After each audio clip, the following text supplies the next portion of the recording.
there for me okay? Welcome to the Stream Home Edition. It is a show that is produced under lockdown conditions, and we focus on lockdown life around the world. This year is an election year in the United States. This year is also the coronavirus pandemic. How are Republicans and Democrats adapting for an election that will probably have to be socially distanced? That is a question that we're going to be unpacking today. If you have questions and thoughts and experiences and ideas, we'd love you to share them with us. The YouTube chat is open, jump in it, and you may well be in the stream. Let me introduce you to our expert panel. Hello there, Daniel. Tell everybody who you are. Hi, I'm Daniel Marins. I'm a reporter for HuffPost. I cover the Democratic Party and progressive movements. And I recently did work as a correspondent for the Al Jazeera series Fault Lines, where I looked at the divide in the Democratic Party. Good to have you, Daniel. Hello, Noelle. Welcome to the stream. Tell everybody who you are. Hi there. I'm Noelle McPour, and I'm a GOP strategist and national fundraiser and the author of Branding America. And Ayodele, nice to have you in the stream. Explain what you do, Dele. Thanks for having me. My name is Ayodele. I'm currently campaign manager for Qasim Rashid, who's running for Congress in Virginia's 1st District. I was previously Southeast Director for Mayor Pete Buttigieg's presidential campaign. All right. Thanks so much for being with us, everybody. I want to start with a little bit of video, Daniel, from the recent Fault Lines reporting that you did. And it's video of canvassing for Biden and also canvassing for Bernie Sanders, Joe Biden. Takes us back a couple of weeks. But when we look at the way people were canvassing, and now we're looking at the way that we don't even stand that close to each other, what difference do you think this is going to make for the rest of the campaign as we go forward to November? Well, as always, it's a little bit hard to predict, but I think in the near term, it hurts people who are not incumbents. Whether you're an incumbent president, and when I say incumbent, I mean somebody who's already in office, like President Donald Trump. President Trump has an enormous platform as the sitting president of the United States. He has daily press briefings. If you are a sitting member of Congress, you have all sorts of ways of communicating with the public currently, that if you're challenging a sitting member, if you're a newcomer, or if you're Joe Biden, the Democratic nominee to take on President Trump, you may not necessarily have. And so those smaller ways of connecting, that lower level, going to a meeting, going to a rally, those are often ways in which newcomers break through and develop relationships, achieve name recognition. And I think they're struggling to find new ways to adapt to that reality. And we could see a much bigger emphasis on media and on sort of the digital space. Noelle, at what point as a Republican strategist during the coronavirus crisis did you realize this is going to change the election? Wow, you know what? Great question. Not only is this going to change the election, but it is changing how you campaign. It's virtually non-existent. It is changing how you raise money, which is virtually non-existent, which puts a lot of pressure on our major donors. You know, in America, we have the bundlers, which are billionaires, millionaires that are responsible for gathering large sums of money for candidates and super PACs. And right now, you know, this is an environment, as a political consultant and a national fundraiser, this is an environment that nobody is an expert of navigating around. A lot of people are trying to heavily advertise digitally, but the results from that are everybody's guess right now. Dele, I mean, couldn't this be a great thing? There's so much money in politics. So many people are involved, and the idea that you actually have to kind of bring it down a notch. You can't be throwing all the money. You can't be going on everybody's doorstep. Is there a plus to this at all? I think there is. If you look at one aspect of this pandemic, it's taken away the opportunity for candidates to meet face to face with voters, with donors, with the usual stakeholders in elections. But that has increased the campaigns up and down the ballot. So increased their opportunities to connect with voters and with small dollar donors. And so if you look at the Joe Biden campaign, for example, the presidential campaign, along with the Democratic National Committee, they brought in $60.5 million in the month of April. April was a rough month for everyone across the globe and in the United States, and they were still able to bring a large sum of funding through small dollar online donations because folks, are respecting stay-at-home orders. They're not traveling outside of their homes. They're not going to work for the most part. There's more time to take in more information, to connect with these campaigns, and it's a really important election season. And so folks are still pulling their wallets out during a tough economic time and contributing to campaigns. So there is an opportunity, and I think to your point, it could move us in the right direction when it comes to taking, big money out of politics and making sure that small donors are the folks backing campaigns. Daniel and Noel. Daniel, you go first. Noel, you go second. I'm just wondering how equipped are the Democrats and then the Republicans to go digital? Are they ready? Are they raring to go? Give me an example, Daniel. Well, I think that obviously on the Republican side, Donald Trump is extremely savvy on Twitter. Sometimes he's very angering to Democrats and to liberals, but there's no question that he's extremely present. And there was recently a solid report in the Washington Post that his app, the sort of thing you can download on your phone associated with his campaign, is a lot more engaging than the Joe Biden app. Biden did not have a lot of sort of the digital talent during the Democratic presidential primary. And so actually that seems to be something where in the near term, Donald Trump has something of an advantage, but Joe Biden is sort of gearing up in that respect. The other thing I would say about Biden is here's a guy who really didn't have much of what we call a field presence in a lot of the states that he ended up winning by huge margins. He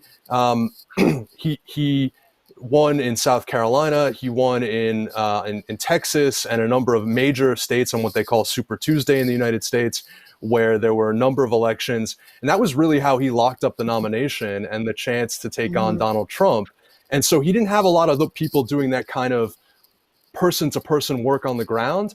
And he won anyway because his presence is so large and people remember him from the presidency of Barack Obama. And I think that's a real advantage he has going forward. Noel, you were smiling when I mentioned Jack. Who's got the better digital game? I'm figuring that you think that the Republicans they're way out there.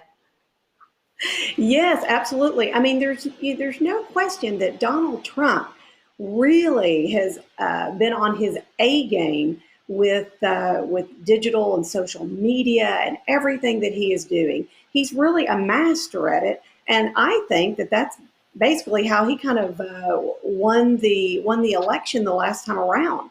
And Joe Biden has been really lacking on his digital game, and everybody knows that.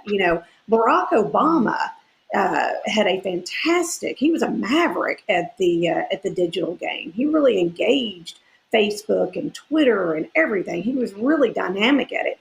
And Donald Trump took it to a whole new another level by constantly engaging followers and constantly, pressing at the media, calling out reporters and, like Donald Trump, hate Donald Trump.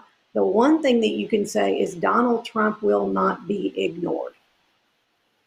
Noel, let me put this to you because we have a YouTube conversation going on as we're having our conversation. Yeah. And Flatiron Tikka Masala, beautiful handle there. Do you believe that this is good for Trump or bad? So the whole coronavirus pandemic, the idea of maybe using it politically, what does this do for the Republican chances for a second term? Well, if he is successful, if the economy does not flatline, then he will be seen as a hero. But he'll only be seen as a hero with Republicans because we're in a political bloodbath right now with the Democrats and the Republicans. So depending on who you talk to, If you talk to a Democrat, President Trump is a failure about how he's handled everything. If you talk to a Republican, they're going to say he's a winner. Now, well, let's try this out. Dele, how's Trump doing right now? Well, I mean, I'm not happy to say he has been a failure. I think, when you take partisanship out of the equation, and you look at where we are right now, we've lost 30 million jobs over the past, I want to say, 2 months. The Main Street economy has flatlined. We're in a deep recession. Folks are unemployed at a rate that we haven't seen since the Great Depression. The coronavirus pandemic is a global pandemic. Hundreds of countries have been affected.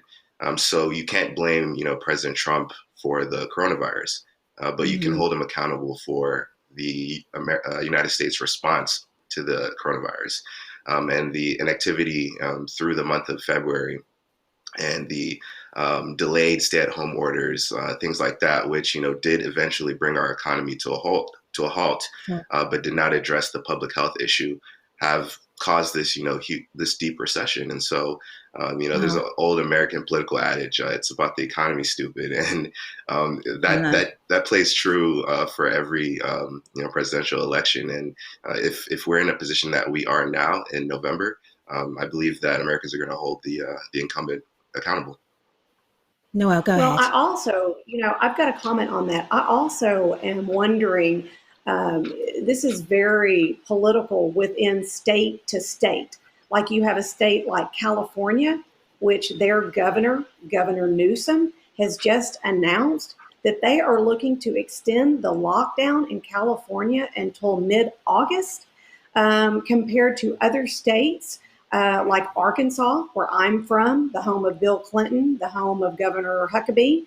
Their Governor Asa Hutchinson, has already relaxed some of the laws, and the cases are going down, and he has been a success. So I am seeing a lot of Republican-led states going to battle with Democrat-led states. So it is already, the virus, which is a health issue, is already getting majorly political. Let me bring in another voice into our conversation. This is Monica McDermott. She's a professor of political science at Fordham University, and she picks up on the way that the coronavirus is just enhancing the divisions that we already see in US politics. Let's have a look. The reactions we're seeing right now among the public and among Congress when it comes to dealing with the coronavirus are really quite polarized, and it's no surprise given the polarization of the American public. What is surprising is that usually in times of crisis, what we see are Americans pulling together, doing this rally around the flag effect that political scientists are always talking about. And that's what we're not seeing here. We're seeing something that's very emblematic of the time we're in, which is this terrible polarization in the American public, where Democrats are not going to believe anything Republicans say, and Republicans are not going to believe anything Democrats say. Daniel, I want to look a little bit further ahead. I mean, that's telling us something that we all know right now. If you live in the United States, you understand that there's the division between what Republicans say and then what Democrats say. And we're still trying to fight a coronavirus pandemic. But if we push ahead to what would have been an incredible convention season, so much to talk about, so much to do. And now, what are you hearing about the conventions? Will they happen? And how will they happen? I think it's very likely that Joe Biden, the U.S. Democratic presidential nominee, will speak in some capacity, but he may speak to a all but empty room. And I don't know exactly how that will work, but I think that's increasingly likely. It was due to take place in Milwaukee, Wisconsin, in a state, Wisconsin, that Democrats are desperate to take back from Donald Trump. It was one of 3 states that Barack Obama won, and then that cost Hillary Clinton, the previous Democratic nominee, the election to Donald Trump. I don't know, we could be looking at something where they're sort of piping in the applause digitally, and I'm not exactly sure if that generates the same effect.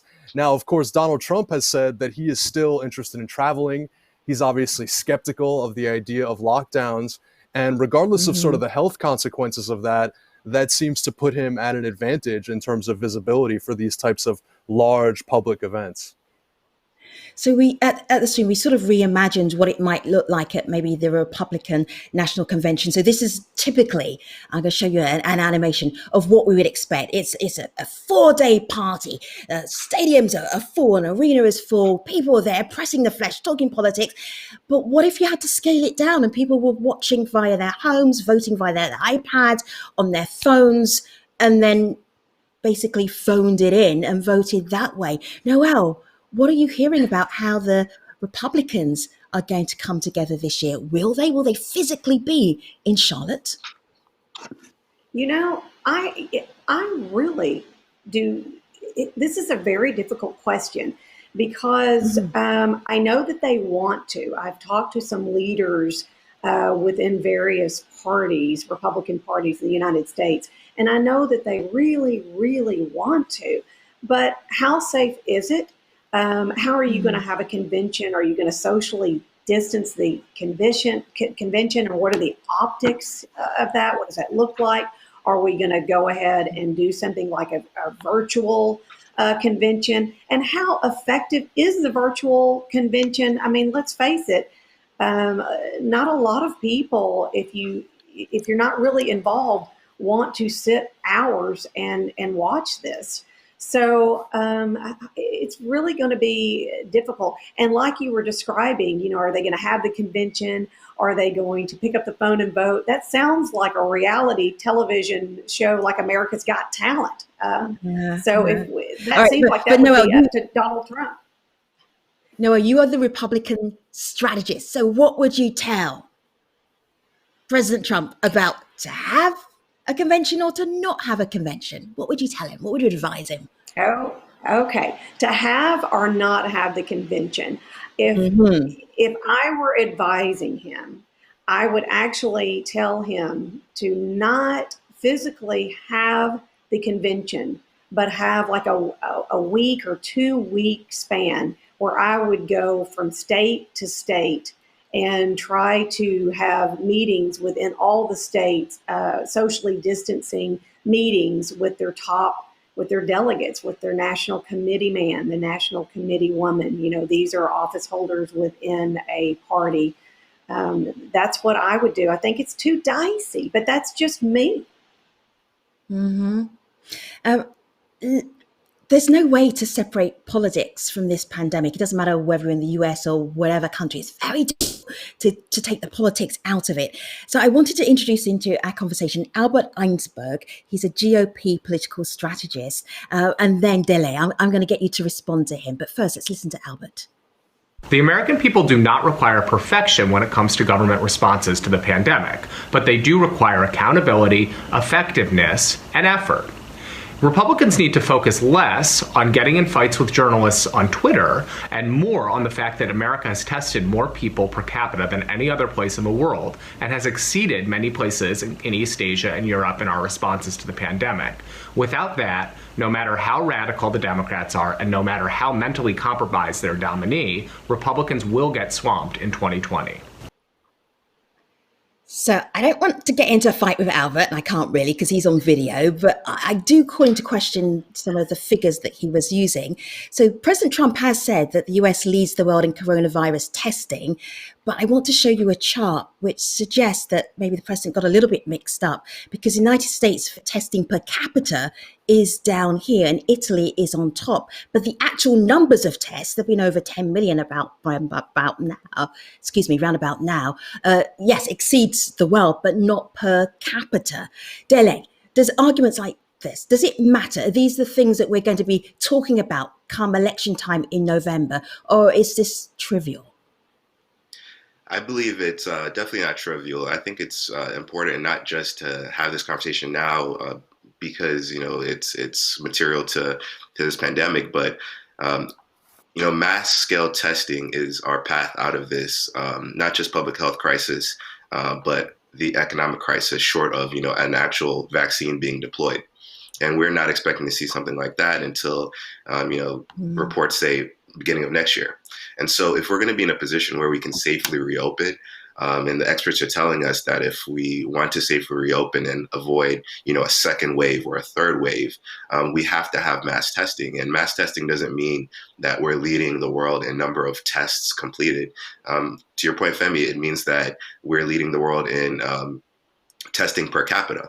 And Albert, he did not share that information. He conflated, us having the most tests in the globe compared to the true metric, which is the testing per capita. Because if we don't have that, if we don't have contact tracing, if we don't have those methods that the experts are telling us we need to safely reopen, we are going to still be in the midst of wave after wave of outbreaks, and then we won't be able to get out of this economic depression. And that's going to be an issue in November, which voters are voting on.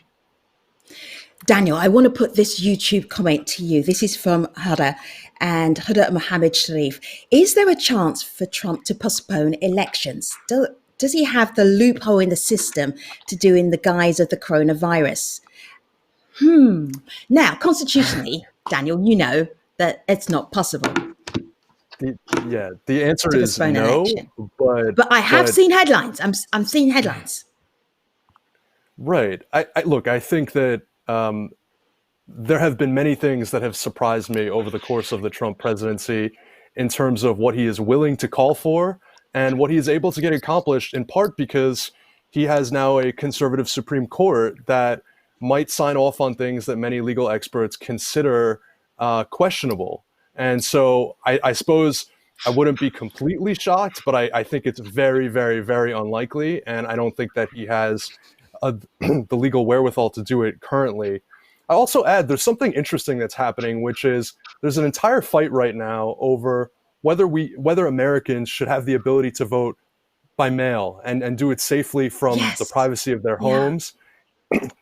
And Democrats, the opposing party, the liberal party against Donald Trump, have really advocated for this. They just came out with a bill in the United States House of Representatives that would enable everybody in the country to vote by mail. And the interesting thing about this is that this is something that traditionally Republicans supported. In rural Western states with older populations, this is already in place in many cases. And many political experts would say that it actually favors Republicans because older voters who lean more conservative politically and are more likely to vote for Donald Trump often vote by mail in greater numbers and are more likely to do it that way. Currently, Republicans are very opposed to it on the grounds that it's susceptible to fraud. I think that's quite baseless.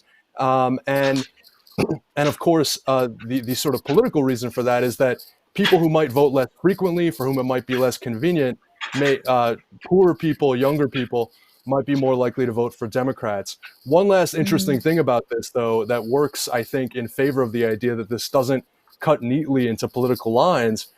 There was a special congressional race just yesterday in California, in the far suburbs of Los Angeles, where people voted by mail, and there was vast mail. I think it was all mail voting.